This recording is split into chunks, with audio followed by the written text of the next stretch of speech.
In the context of this TV show, this is real. This is real love, real suffering, real decision making. I'm Dr. Courtney. I'm a licensed therapist, and I'm about to react to episode 3 of The Last of Us, one of the most intense television episodes that we've seen in a really long time. Here we go. He misses Tess.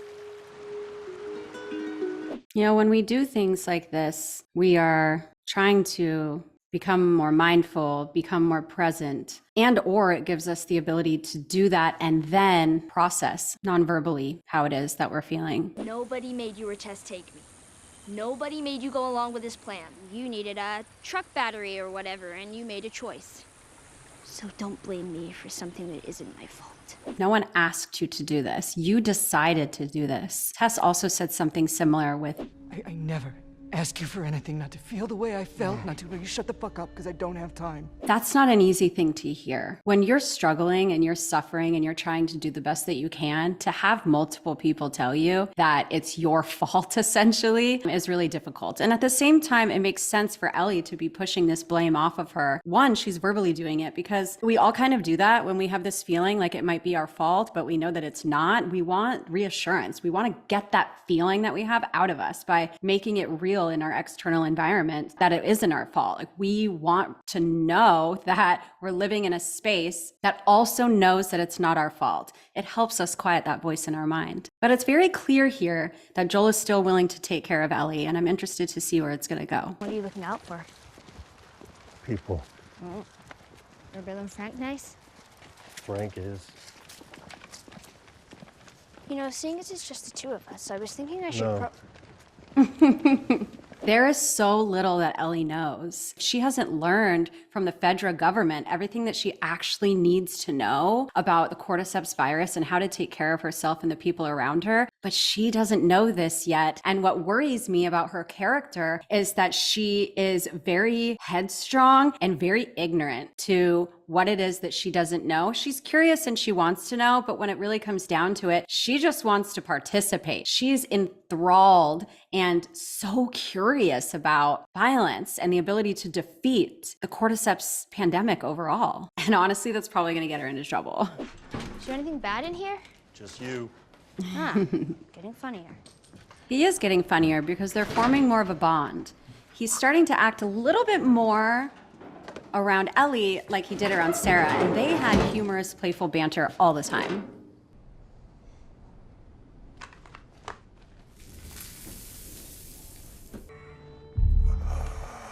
Oh, God. I mean,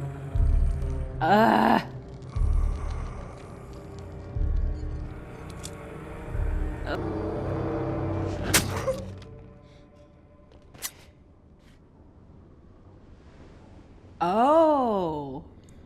Earlier in the series, Ellie asked Joel, Was it hard? Like knowing they were people once? that's really interesting because something is going on in the mind of Ellie, and they haven't explicitly said what it is yet, but they are showing her progression as she's learning more and more about what's happening, as she's getting more exposure to the infected and going deeper and deeper away from the QZ. That look in her eyes and on her face right before she stabbed that man in the head and right after really goes to show that she has this rage or this desire for violence and or retribution. Violence, I guess, but I'm not quite sure of the reasoning yet. Ellie? Picked over my ass. This is dangerous. Like, she didn't tell him that she saw this infected person, that she killed this infected person. She's keeping these things to herself, and that's not good. Not really bonding with Joel and not allowing him to take care of her in any way is gonna make it hard for her to truly learn the appropriate way to express violence and when it's necessary to take care of yourself. Best guess, cordyceps mutated. Some of it got into the food supply, probably a basic ingredient like flour or sugar. There were certain brands of food that were sold everywhere, all across the country, across the world. Bread, cereal, pancake mix. Told you you were going to a QZ, and you were. If there was room. If there wasn't,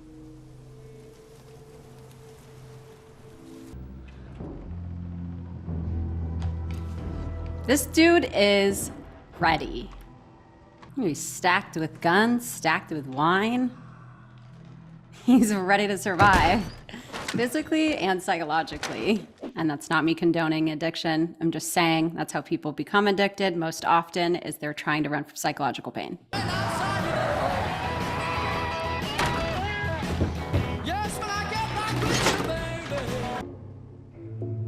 Keep coming.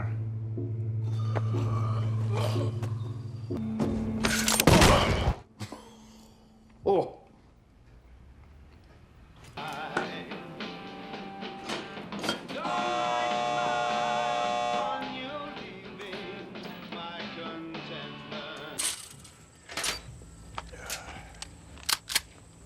I'm not infected. Are you armed? He's like, what the hell? Boston is that way. He's like, you can We go. can make it by nightfall. I'm really hungry. What are you gonna do?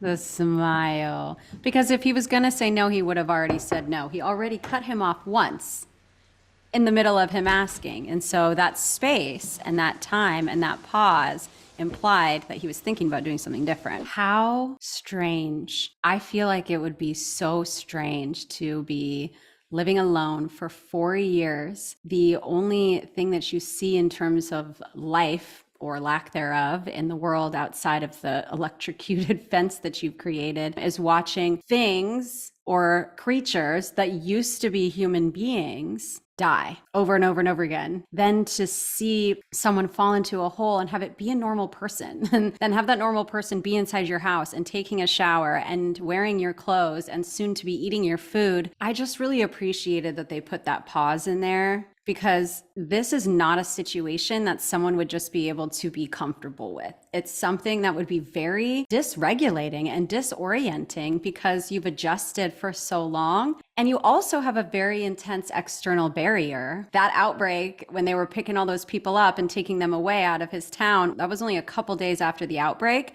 and he already had all that stuff stored. Bill clearly is someone who does not trust a lot of things, one of them being the government, but overall, he hasn't showcased a lot of trust in his life. And it seems like that's the opposite with Frank. He was traveling with 10 people, and he trusts in himself enough to make jokes when he's looking down the barrel of a gun.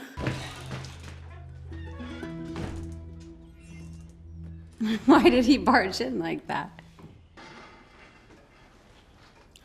He's so excited. Wow. A man who knows to pair rabbit with a Beaujolais. I know I don't seem like the type. No, you do. No, you do. Thank you. A real thank you. You're welcome. And a real you're welcome. Wow. You know how much these are worth? Currently nothing.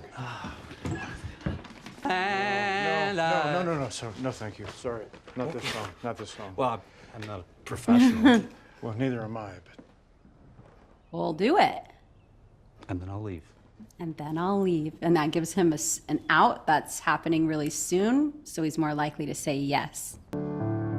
and I think I'm gonna love you for a long, long time. So we have been currently introduced to Bill as someone who has a hard exterior, who shows little emotion, and who is very much a survivalist. However, what we've also seen since he's been introduced to Frank is this person that has the capacity for compassion and for empathy and has really intense inner sensitivities. And this is so many of the clients that I treat. They're so isolated, they don't even know how to interact with people, or they're so anxious that they're just afraid of everyone, or they're in so much pain that they have to use substances constantly, or they've been through so much pain or been so disconnected from society that now their entire personality feels like a mismatch for the people around them. And when I work with them and when I get to know these human beings, their hearts sound just like that song.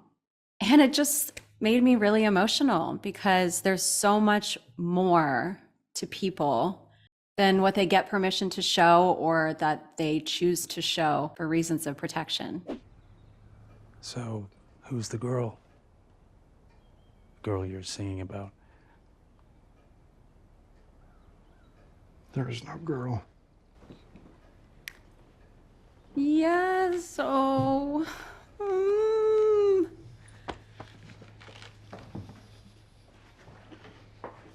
The breathing. Go take a shower, Bill.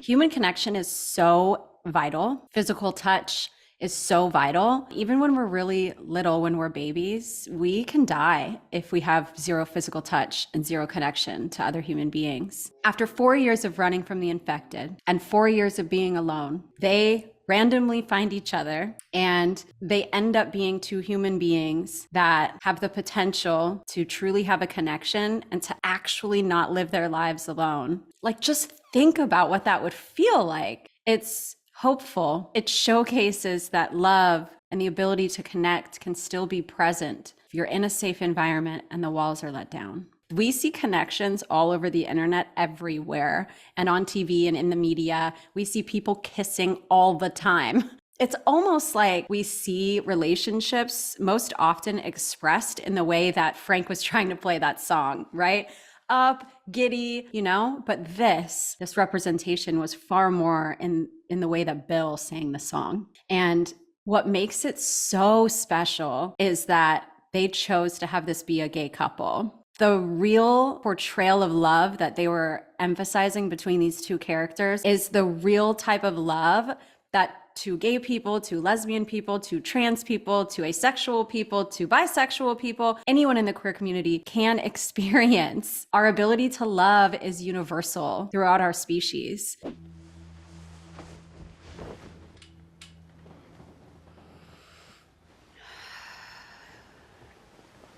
The vulnerability. Oh, fuck you! Come on! Hey! Oh, they're in a relationship now.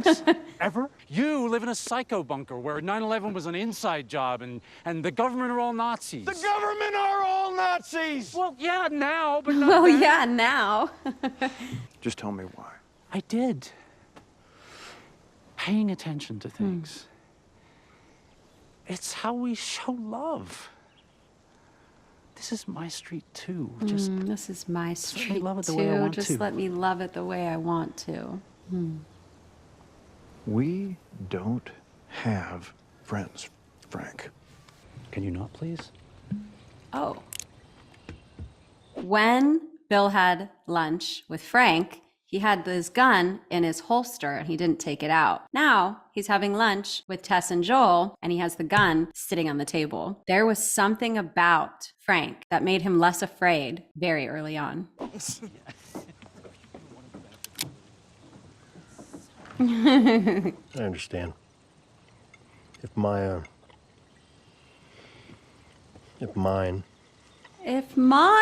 Wait, go back, play that. If mine. Okay, this gives us so much more insight into the relationship between Joel and Tess. They've known each other for like 10 years. So this loss, when he lost Tess, it's not the same thing as losing Sarah at all, but it was someone that he considered his partner, someone that he considered his lover. I don't need you or your friend complicating our lives. I can get you 10 spools of high tensile aluminum. Last you the rest of your life. Lives. Because he wants to protect Frank. And that's an example of Joel using cognitive empathy. He thinks, what is it that's going on inside Bill's head? And is there anything that I could do or say that would get Bill to see that, one, I have things that I can offer that he doesn't have and actually have him listen. And two, realize the importance when it comes to survival of him getting the things that he needs and them working with Joel and Tess to give them what they need as well. But sooner or later, there'll be raiders. And they'll beat that fence and your tripwires.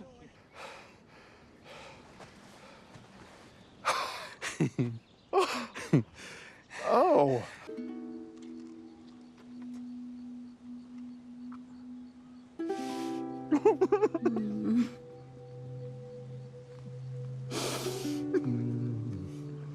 Oh my God, it's beautiful. I'm sorry. What? Getting older faster than you. I like you older. Older means we're still here.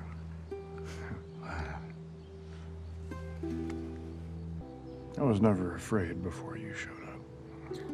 Oh.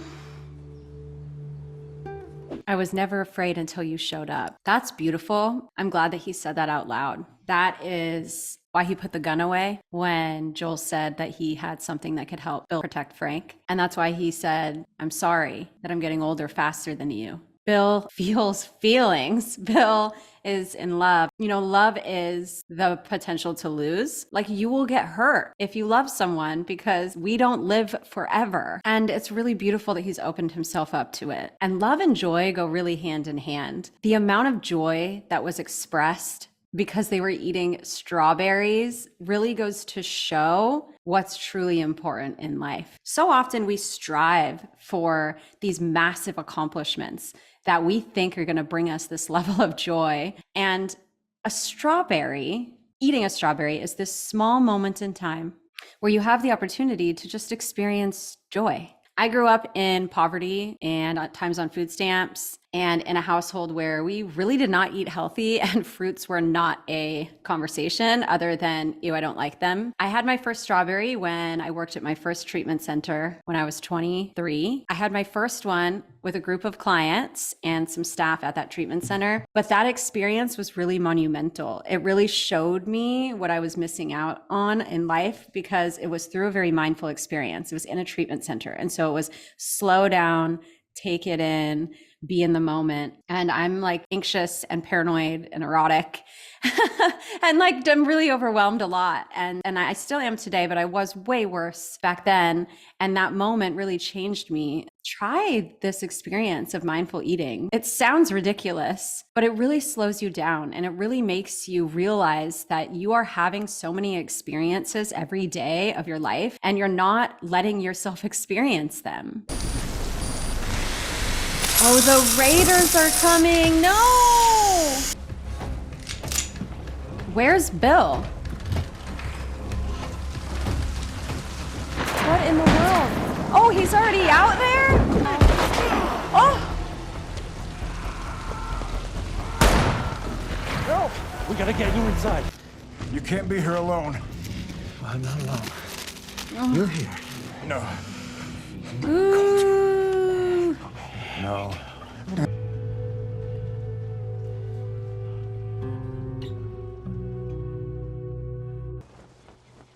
Belle. Oh, It's getting cold. what? I'm like so upset. He's painting a picture of him. He looked like the first day that they met. But he can't do it anymore. Bill takes good care of Frank, which is so interesting when thinking about how they first met. Frank sort of gave Bill permission to care for people emotionally. I'm not fighting about it. Back in I bed. promise you I'm gonna stay up. Why? Because this is my last day.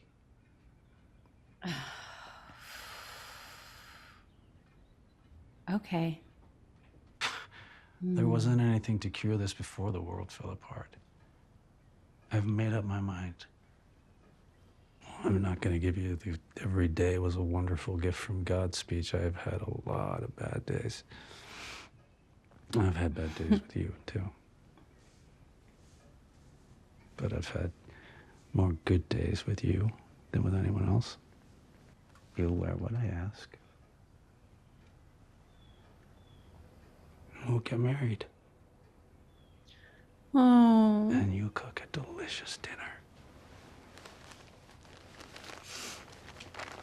Then you will crush all of these up, put them in my wine, You have to think about the situation that they're in. More than likely, what Frank is experiencing is some sort of neuromuscular degenerative disease. It appears that way with him being in a wheelchair, the way his hands were not working as well when he was doing the painting. My father was diagnosed with multiple sclerosis a couple years ago. He was living with me for a little while when the symptoms first started, and the quality of life goes down so quickly. And being in the situation that he's in right now, the amount of pain that you experience, the medications don't make it go away. So they are in a post-apocalyptic world, and there is no solution to this. And Frank is someone who thrives on being able to be creative and be connective and experience life as much as he possibly can. And now his quality of life is certainly not that. And so therefore, it's not really a life to him anymore. But what's difficult is that for Bill, his life before Frank, it was about surviving. It wasn't about emotions. When you experience things in life that affect you emotionally, whether that's positively or negatively, it's extremely difficult to go back to thinking and behaving the way that you used to. When Bill said, I wasn't afraid until you came along, now he's living with fear. Now he loves and he doesn't want to live alone. And what's making it even more complicated is that Bill spent his whole life just trying to survive, and now he has to literally help the love of his life die.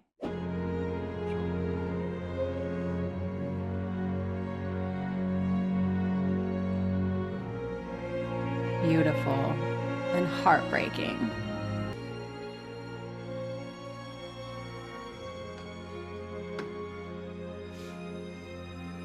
Oh, it's the same meal.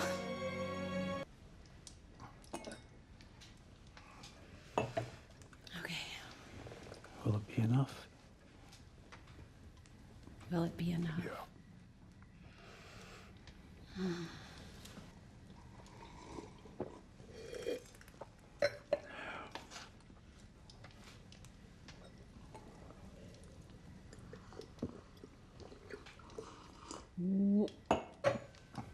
This isn't the tragic suicide at the end of the play. I'm old. I'm satisfied. And you were my purpose. You were my purpose.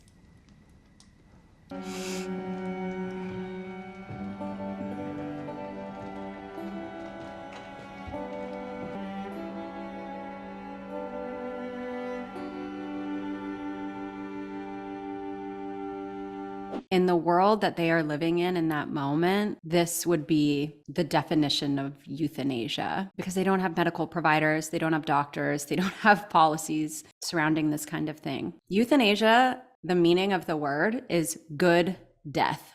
And there are certain physical conditions as well as certain psychological conditions that are permitted and understood to be so incredibly physically, mentally, and psychologically devastating that it can cause an amount of suffering that's unbearable for the person experiencing it. In the world today, there are certain protocols that need to be followed in order for this to happen. I've actually done research on euthanasia, and what I've found over time is that, yes, it's permitted in certain countries, yes, it's permitted in certain states, but one of the scariest parts about euthanasia is understanding the mindset of the person who's making the decision, the person who wants to make the decision to end their life through euthanasia or through medical or doctoral support. The most frequent physical conditions that lead to approval of euthanasia are cancer, and secondary to that are actually neuromuscular degenerative diseases like MS. It's not an easy choice. It's really not an easy decision, and it happens. There have been many studies done on who approves of this when it comes to physicians and doctors and therapists, and who asks for it when it comes to the human beings, clients, or patients that make this request. Some studies that are pretty dated have shown that 60% of physicians are open to physician-supported euthanasia, but that only a little bit over 10% of them would actually be willing to say yes to something like this for one of their patients. In a lot of hospices, there is a protocol against active euthanasia. And so their philosophy is much more about allowing the person to be as comfortable as they can until they naturally die. And it seems like here that's something that Bill would have wanted Frank to do. It's sometimes called death with dignity. And what this means is that the person's able to maintain the dignity that they have in their life and the experiences that they've had in their life without without having the end of their life be something where they don't have agency, they aren't experiencing more joy, connection, and love in comparison to the suffering that they're experiencing, and they get to make a voluntary and legal request to do whatever it is that they would like to do with their life. My father-in-law is a medical doctor who's a secondary approval physician who overlooks people's cases and interviews them to help make a decision about whether or not this person is capable of making the decision to choose the end of life option that is death with dignity. I asked him about this when I found out about it, I think a couple years ago, and I said, what is the most difficult part? And is this something that happens for people with mental health issues? And he said that the most difficult part is you want to be right. He said that this is something that is really not easy to deal with. For most mental health professionals, our code of ethics involve certain values for the human condition that bring us to being okay with this decision if the person is truly experiencing really intense suffering. And in the United States, it's something that I think is legal in at least 8 states and the District of Columbia. Now, when we think about Bill and the fact that he was going to have to continue living his life after he assisted Frank in taking his own life because of the amount of suffering that he was experiencing, the research shows that Bill, and I do have to say that the study quality of these studies was fair. It was a small sample size. It's hard to find people to talk about this and really experience this. And so keep that in mind. 2 of the things that some of these studies found that really impact people that would be in Bill's situation would be secrecy and a lack of social support. If you have to keep it a secret how your loved one died, then that's something that can eat you apart inside. And if you don't have a lack of social support, which Bill clearly does not, then it can be really hard to process that grief because it's just a different type of death. And so he wanted to leave the world also satisfied and with the one that he loves. Outside of all of that, this was an extremely heartbreaking and honestly heart-filling experience with these 2 characters. And choosing to end your life with your partner of multiple decades in a post-apocalyptic world, in a place that you're safe and comfortable, that has amazing memories and makes you actually feel joy in the middle of something so devastating makes sense. It just makes sense. The ending of suffering is beautiful, and love and connection is beautiful. And that's what was going on here. Oh, he knows from the flowers. What if they're gone? Like, that's his worst fear. I figured I fell under whomever. Came with this. So they're dead? Mm-hmm.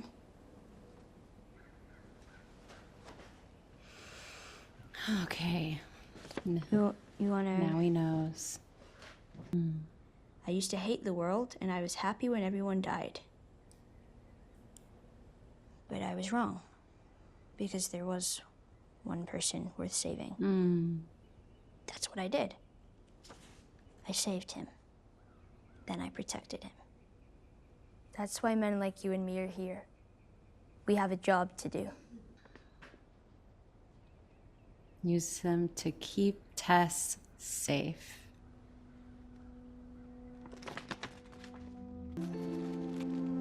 It's just loss after loss after loss after loss.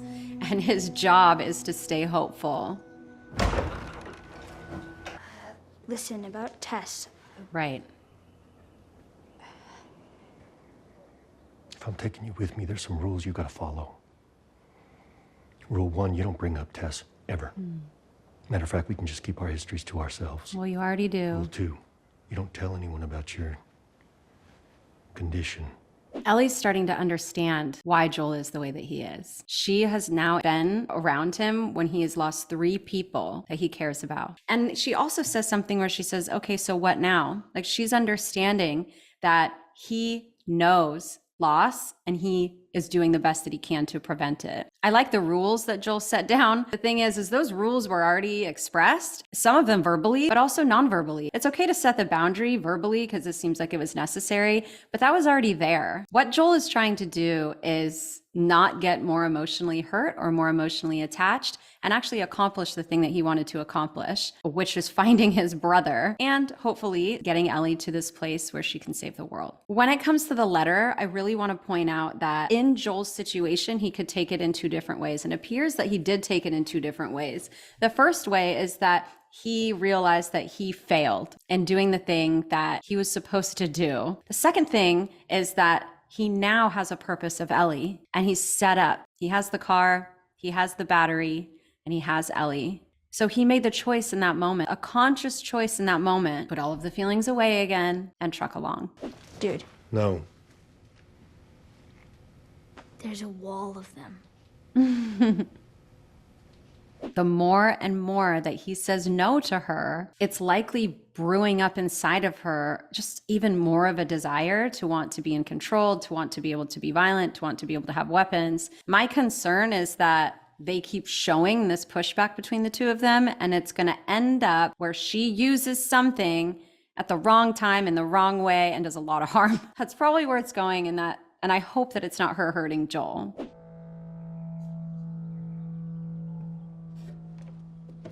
Oh no! Oh no. It's your first time in a car? It's like a spaceship. No, it's like a piece of shit Chevy S10, but it'll get us there. Oh, no, wait. No, leave it. Leave it. Oh, this is good. This is Linda Ronstadt. Do you know who Linda Ronstadt is? You know I don't know who Linda Ronstadt is. And they're there together in the bedroom forever to love each other for a long, long time. By far, one of the best pieces of television that I've ever seen. The representation of emotionality, the representation of love being able to succeed in an apocalypse, the representation of gay love was incredible. The acting, incredible. Everything about this episode was so necessary for us to experience as a human species. And I'm so proud of everyone who made this episode, for sure. These topics are not easy to talk about. Watching these things are not easy because this is reality. Like, this is real life. This does really happen. The human condition is hard. It's so incredibly difficult, and we can feel isolated, alone, and like we're the only one that understands our suffering and the only one that understands loving someone and losing someone, because it's just such a personal experience. No one will ever really know what it feels like to be us and to love people the way that we love people and what that feels like. If this episode was a lot for you, it makes sense. I'm literally holding back tears as I'm closing this out. Whether you felt it or you didn't feel it, if you'll get it later or never at all, that doesn't matter. What matters is that you're a human being on the planet that sees things the way you see them and experiences things the way that you do. And however that's difficult and however that's easy, I'm so glad that you exist, and I'll see you next Thursday.